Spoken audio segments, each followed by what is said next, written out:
کتابوں میں آتا ہے کہ حضرت ابراہیم بن ادھم رحمۃ اللہ علیہ کے پاس ایک شخص آیا، خدمت میں حاضر ہوا، کہنے لگا کہ حضرت بہت بڑا گنہگار ہوں،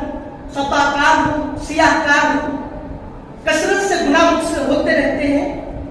کچھ تو گناہوں کا علاج بیان کر دیجئے تاکہ گناہوں سے بچ جاؤں، اللہ کے فرمانبردار بندوں میں میرا بھی داخلہ ہو جائے، اس کے محبوب بندوں میں شامل ہو جاؤں، کچھ تو نصیحت فرمائیے اور گناہوں کا علاج بتائیے۔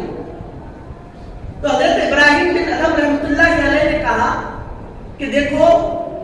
جب بھی تمہارا گناہ کرنے کا ارادہ ہو جائے، ٹھان لو کہ گناہ کرنا ہے، تو اسی وقت اللہ کے رزق کو کھانا چھوڑ دو، اللہ کا رزق کھانا چھوڑ دو۔ تو حیرت میں پڑ گیا، کہنے لگا کہ حضرت یہ کیسی نصیحت فرما رہے ہیں، اللہ کا رزق چھوڑوں گا تو پھر کس کا رزق کھاؤں گا؟ وہی تو رزاق ہے، جو بھی لقمہ منہ میں جاتا ہے اسی کا رزق تو کہلاتا ہے، اگر اس کا رزق نہ کھاؤ تو پھر کس کا رزق کھاؤں گا؟ یہ نہیں ہو سکتا۔ تو پھر حضرت ابراہیم بن ادھم نے کہا کہ کتنی بری بات ہے، تم اللہ کا رزق بھی کھاتے ہو اور اسی کی نافرمانی کرتے ہو، دیکھو کتنی بری بات ہے۔ تو پھر دوسری نصیحت حضرت ابراہیم بن ادھم نے کہی کہ دیکھو، جب تمہیں گناہ کرنے کا مکمل تمہارا ارادہ بن جائے کہ اب مجھے گناہ کرنا ہے، تو تم اللہ کے ملک سے باہر چلے جاؤ، اللہ کے ملک میں نہ رہو، اللہ کے علاقے میں نہ رہو۔ پریشان ہو گیا، کہا کہ حضرت یہ بھی کیسے ممکن ہو سکتا ہے؟ مشرق مغرب شمال جنوب اوپر نیچے دائیں بائیں جہاں بھی جاؤ اللہ ہی کا تو ملک پاؤ، اس کے ملک سے بھلا کون باہر ہو سکتا ہے؟ اسی کے چھت کے نیچے اسی کی زمین پر بسیرا ہوتا ہے، حضرت کیسے باہر جاؤں گا؟ یہ بھی کیسی بات آپ نے کہہ دی جو محال ہے۔ کہا کہ دیکھو کتنی بری بات ہے، تم اللہ کے ملک میں بھی رہتے ہو، اسی کے عطا کردہ علاقے میں تم سانس لے رہے ہو، اور پھر بھی تم اس کی نافرمانی کر رہے ہو، پھر بھی تم اس پر گناہ کر رہے ہو، اللہ کی نافرمانی کرتے ہو، دیکھو کتنی بری بات ہے۔ تیسری نصیحت حضرت ابراہیم بن ادھم رحمۃ اللہ علیہ نے فرمائی، دیکھو جب تمہارا گناہ کرنے کا ارادہ بن جائے، ٹھان لو کہ اب گناہ کرنا ہی کرنا ہے، تو ایک کام کرو کہ اپنے آپ کو اس قدر چھپا لو، اس قدر پوشیدہ ہو جاؤ کہ اللہ کو تم ذرا بھی نہ دکھو، اپنے آپ کو مکمل طور پر چھپا لو۔ پریشان ہو گیا، حضرت یہ کیا بات آپ نے کہہ دی کہ وہ خدا ہے، وہ تو رب العالمین ہے، بندوں کے دلوں میں چھپی ہوئی چھوٹی سی چھوٹی رمق برابر گفتگو کو، بات کو بھی وہ جانتا ہے، وہ تو خبیر ہے، ہر بات کو دلوں میں چھپے ہوئے بھیدوں کا وہ جاننے والا ہے۔ میرا تو اتنا بڑا بھاری بھرکم جسم، اس سے میں کیسے چھپا سکتا ہوں اللہ سے؟ یہ ممکن نہیں ہے، میں نہیں چھپ سکتا۔ تو حضرت نے کہا کہ دیکھو کتنی بری بات ہے، تم اللہ کو سمیع اور بصیر مانتے ہو، سننے والا بھی مانتے ہو، خوب بندوں کے کاموں کو دیکھنے والا بھی مانتے ہو، اور یہ بھی تسلیم کرتے ہو کہ اللہ تعالیٰ ہر حال میں، ہر وقت، ہر آن، ہر لمحہ مجھے دیکھ رہا ہے، میری خبر گیری کر رہا ہے، اور پھر بھی تم اس کے دیکھنے کے باوجود بھی اسی کے سائے میں زندگی گزار کر تم اس کی نافرمانی کر رہے ہو، دیکھو کتنی بری بات ہے۔ چوتھی نصیحت حضرت ابراہیم بن ادھم رحمۃ اللہ علیہ نے کہی، دیکھو جب حضرت اسرائیل علیہ السلام، ملک الموت جن کو کہتے ہیں، سیدنا اسرائیل علیہ السلام جب تمہاری روح نکالنے کے لیے آئے تو ان سے کہہ دینا کہ ابھی مجھے تھوڑی مہلت دو تاکہ میں توبہ کروں اور اس کے بعد مجھے لے جاؤ۔ ابراہیم بن ادھم رحمۃ اللہ علیہ نے چوتھی نصیحت فرمائی، تو اس نے کہا کہ حضرت موت کا وقت تو مقرر ہے، بڑے بڑے سرداروں کو موت نے نہیں مہلت دی، تو مجھے لوگوں کہاں سے مہلت دیں گے؟ حضرت اسرائیل جب آتی ہے جسم سے روح لے کر نکل جاتی ہے، لمحہ برابر بھی مہلت مل نہیں سکتی۔ جب فرعون کو مہلت نہ ملی، جبکہ کہا کہ میں موسیٰ کے رب پر ایمان لاتا ہوں، جس پر موسیٰ کی قوم نے ایمان لایا، میں بھی اس پر ایمان لاتا ہوں، کب کہا؟ جبکہ حضرت اسرائیل کو دیکھ کر کہا۔ تو اللہ نے کہا کہ جب ظاہر ہو گیا تو پھر غیب پر ایمان لانا تھا، تو نے تو ظاہر پر ایمان لایا، اب تیرا ایمان کام والا نہیں، کیونکہ حقیقت کو اس نے دیکھ لیا تھا۔ تو فرعون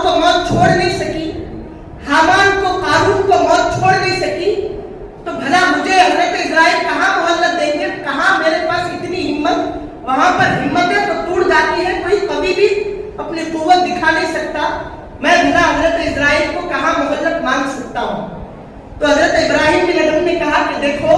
کتنی بری بات ہے کہ جب تم کو پتا ہے کہ جب اسرائیل آئیں گے اور جسم سے روح کو فی الفور لے کر نکل جائیں گے تو کیوں نہ تم فی الحال جو لمحات تم کو اللہ بخش رہا ہے، جو لمحات تم کو میسر ہو رہے ہیں، انہی لمحات کو یعنی انہی سانسوں کو غنیمت جان کر تم حضرت اسرائیل کے آنے سے پہلے کیوں توبہ نہیں کر لیتے، کیوں اللہ کی بارگاہ میں رجوع نہیں ہو جاتے تاکہ تمہاری روح بھی تمہارے جسم سے خوشی خوشی نکل جائے؟ یہ بھی ناممکن ہوا۔ پانچویں نصیحت حضرت ابراہیم بن ادم رحمۃ اللہ علیہ نے کہی کہ دیکھو بابا، جب تم انتقال کر جاؤ اور تمہیں قبر میں داخل کر دیا جائے، اور یہ تو ظاہر ہے کہ جب قبر میں لٹا دیا جاتا ہے تو منکر نکیر قبر میں تشریف لاتے ہیں، تو حضرت ابراہیم بن ادم نے پانچویں نصیحت یہ فرمائی کہ جب تمہیں قبر میں داخل کر دیا جائے اور منکر نکیر سوالات کے لیے آئے تو ان کو قبر میں سے ہٹا دینا، کہہ دینا کہ کوئی سوال جواب نہیں ہوگا، تم یہاں سے چلے جاؤ۔ تو اس شخص نے کہا کہ حضرت ایسا کیسے ہو سکتا ہے، بھلا کوئی منکر نکیر کو اپنی قبر سے ہٹا سکتا ہے؟ یہ تو ناممکن بات ہے، کوئی ان کو قبر سے ہٹا نہیں سکتا، ان کا تو آنا حق ہے۔ تو حضرت نے فرمایا کہ دیکھو، جب تمہیں یہ بات پتا ہے کہ قبر میں جانے کے بعد منکر نکیر آئیں گے اور ان کو تم اپنی قبر سے ہٹا نہیں سکتے، اور ان کا سوال کے جوابات، ان کے سوالات کے جوابات تم کو دینا ہے، تو پھر تم کیوں دنیا میں رہ کر ان کے سوالات کے جوابات کی تیاری نہیں کرتے، کیوں اللہ کی طرف رجوع نہیں ہوتے، کیوں گناہوں سے باز نہیں آتے؟ پھر چھٹی نصیحت اور آخری نصیحت حضرت ابراہیم بن ادم رحمۃ اللہ علیہ نے فرمائی، دیکھو جب روز محشر اللہ تعالیٰ بندوں کو ان کی جزا دے گا اور اللہ تعالیٰ تم کو جہنم کا حکم سنائے گا، تو تم کہہ دینا کہ مجھے جہنم میں جانا نہیں ہے، میں تو جنت میں جاؤں گا۔ تو اس بندے نے کہا کہ حضرت یہ بھی کیسی بات آپ نے کہہ دی کہ بھلا وہاں پر کوئی کہہ سکتا ہے کہ مجھے یہ نہیں یہ چاہیے؟ وہاں تو سنے بغیر منہ کے بل گھسیٹ کر جہنم میں گنہگاروں کو پھینک دیا جائے گا، تو میں کیا میری بساط کیا کہ میں اللہ سے کہوں کہ مجھے جہنم میں نہیں جانا؟ مجھے تو منہ کے بل گنہگاروں کو تو منہ کے بل گھسیٹ کر جہنم میں پھینک دیا جائے گا، یہ بھی ممکن ہونے والی بات نہیں ہے، یہ کیا بات آپ نے کہہ دی؟ تو پھر حضرت ابراہیم بن ادم رحمۃ اللہ علیہ نے کہا کہ دیکھو، جب تم اللہ کے رزق کو کھانے سے باز نہیں آ سکتے، تم کو رزق کھانا پڑے گا، اور کہا کہ تم اللہ کے ملک سے باہر نہیں نکل سکتے، اسی کے ملک میں رہتے ہو، اور اللہ کی نظر سے تم ہٹ بھی نہیں سکتے، اس کی نظر سے اوجھل نہیں ہو سکتے، اور حضرت اسرائیل کو دفع بھی نہیں کر سکتے، ان سے محلت بھی نہیں باندھ سکتے، اور اپنی قبر میں منکر نکیر کو ہٹا بھی نہیں سکتے کہ کوئی سوال و جواب نہیں کرنا، اور ہوگا بھی نہیں، ہم جواب بھی نہیں دیں گے۔ جب یہ بھی معاملہ تم نہیں کر سکتے، اور جب تم کو جہنم کا حکم سنا دیا جائے تو اپنی جہنم میں جانے کو ٹال بھی نہیں سکتے، جہنم تمہارا مقدر بن جائے گی، پھر کیوں تم ان چیزوں کو چھوڑتے نہیں، اور کیوں اللہ کی طرف نہیں بڑھتے، کیوں اپنے گناہوں کو ختم نہیں کرتے، کیوں اللہ کی جانب سچی پکی توبہ نہیں کرتے، کہ اسی کا رزق کھاتے ہو، اسی کے ملک میں رہتے ہو، اسی کی نظر میں رہتے ہو، اسرائیل کو دفع نہیں کر سکتے، منکر نکیر کو ہٹا نہیں سکتے، جہنم میں جانے سے باز نہیں رہ سکتے، پھر کیوں تم اپنے گناہوں سے باز نہیں آ جاتے، کیوں گناہ نہیں چھوڑ دیتے، اور کیوں سچی پکی توبہ نہیں کر لیتے کہ تمہاری دنیا بھی بہتر ہو جائے، تمہاری آخرت بھی بہتر ہو جائے؟ تو سامعین محترم، جب اس شخص نے باتوں کو سنا تو زار و قطار ہونے لگا، اللہ کے ولی حضرت ابراہیم بن ادم کے قدموں میں گر گیا اور کہا کہ حضرت مجھے معلوم ہو گیا کہ میں بے اختیار ہوں، اللہ کی بادشاہت سے کہیں میں جا نہیں سکتا، اللہ ہی کی نظروں میں مجھ کو رہنا ہے، اسی کی نظروں میں رہ کر دنیا سے فنا بھی ہونا ہے، حضرت آپ گواہ رہنا، میں سچی پکی توبہ کرتا ہوں اور اس دنیا سے گزرتا ہوں توبہ پر قائم رہ کر۔ مؤلفین نے لکھا ہے کہ جب اس کا انتقال ہو گیا تو وہ توبہ پر قائم رہا، دنیا بھی اس نے بہتر بنا لی، آخرت میں بھی وہ کامیاب ہو گیا۔ سامعین محترم، اس بندے نے 6 نصیحتوں کو حضرت ابراہیم بن ادم رحمۃ اللہ علیہ کی 6 نصیحتوں کو سنا اور اپنی آخرت کو بہتر بنا لیا، دنیا میں توبہ کے ساتھ رخصت ہو گیا دنیا سے۔ لیکن آپ کے سامنے قرآن کے 30 پاروں میں ہر آیت میں اللہ کی نصیحت ہے، حضور پاک علیہ السلام کے احادیث میں ہر بات میں ان کی نصیحت ہے، اور یہ اللہ کی زبانوں میں نصیحت ہے،